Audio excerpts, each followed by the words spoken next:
Greetings and welcome, my friends. This is Otto. He's a rather grumpy fellow, and he looks a lot like an older Forrest Gump. We're kicking this game off with a 3-lander that's got double factory, a talent, and a 3 steps ahead. This hand can kick teeth in. Let's go.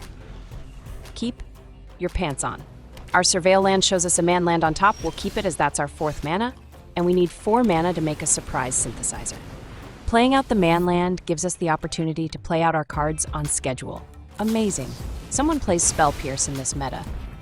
If they're packing a good amount of counter spells, we'll have to be careful. We draw a 2nd man land and we'll play it. After their first counter, let's not throw our factories into the fire. Let's wait for an opening. They fire off and accumulate wisdom. That's the only lesson we've seen from them, but it's likely not the only one. And so far, they appear to be in mono blue. That's a lot of information they've given away. They fire of a sleight of hand. Cards that do nothing but draw more cards are usually pretty bad when you have way too many of them. We'll drop in our fountain port. We can start making sushi. That's something they can't counter. And when you build up a team of fish, it can end up being a real problem for them.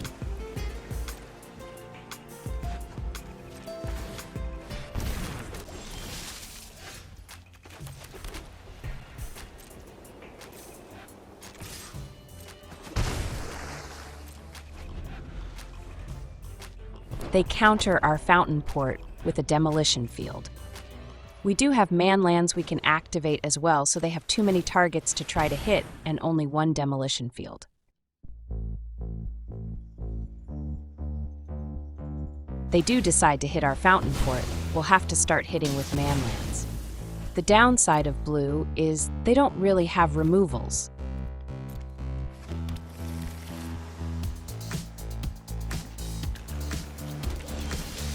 It's decision time. We could hit with a man land and sushi, but with 5 mana, we could potentially try to get a factory down.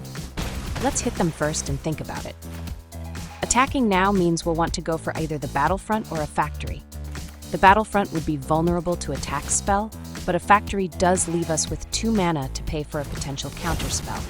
Let's give it a shot. There's a bit of a hitch, but we get it down. On top, we have a land and a 2nd battlefront. Let's get the land first. That will let us fire off a battlefront with 2 mana up to pay for a tax counter. They hit our factory with a 1 mana bounce. It's painful. That's a blow to our morale. They likely have a counter if we try to replay it. Bouncing it to counter it is a play I too would make. We don't want a battlefront now. We want to draw the 2nd one we have on top. Let's just fire up our man land and get in for damages. 4 damages per turn is a decent clock. Let's use the map token. We just gotta pump up our man land. We do give away that we have a battlefront coming up, but they don't know we're gonna have 2 of them.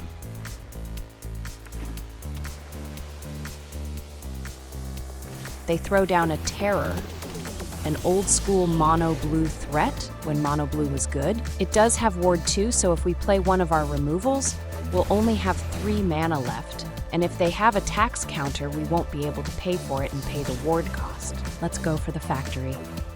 They could have a counter, but they'll need 2 of them to stop our play. And we're fine with them throwing cards right out of their hand. And sure enough, they have to use a 2nd counter to stop our factory.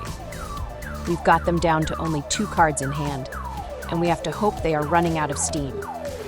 They play out a Storm Chaser's talent. That's something I didn't see coming. They immediately take it up a level. Let's see what they get back.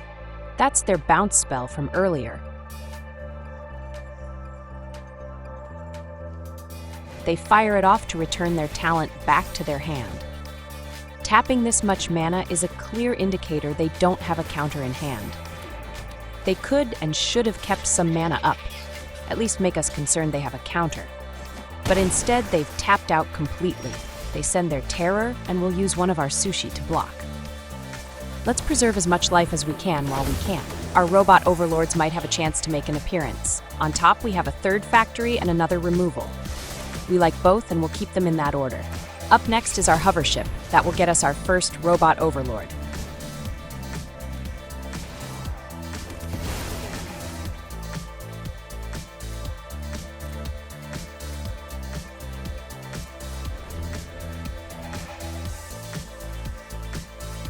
they play out a second talent, the Otter team will be making an impact.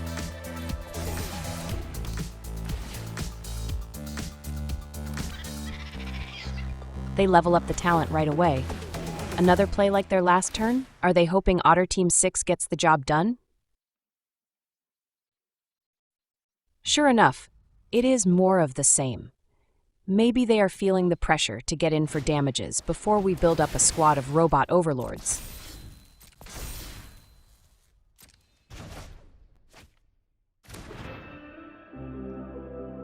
They play out a second terror. Sure, they're big, but our AI men will end up being bigger. They send it, and we'll use our last sushi to stop 5 of the damages. We'll eat the 3 from the Otter. Keeping our first robot overlord alive will make the ones that follow a bit bigger.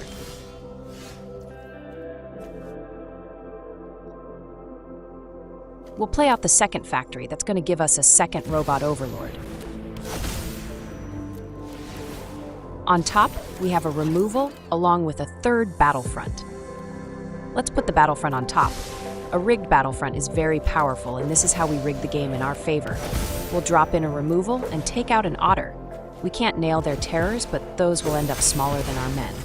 Let's send it. They need to decide if their serpent is more valuable to them, or if their life total is worth preserving. To my surprise, they take the hit.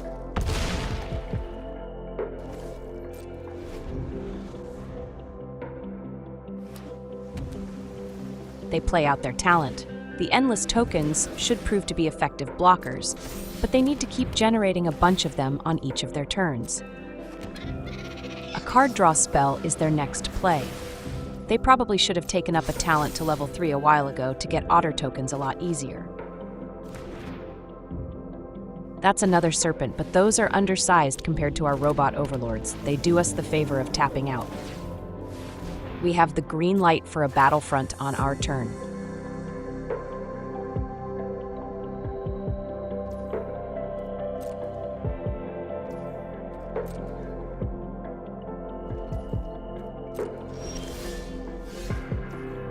Fire in the serpent hole. We know we have 1 removal on top, and that's 2 of them.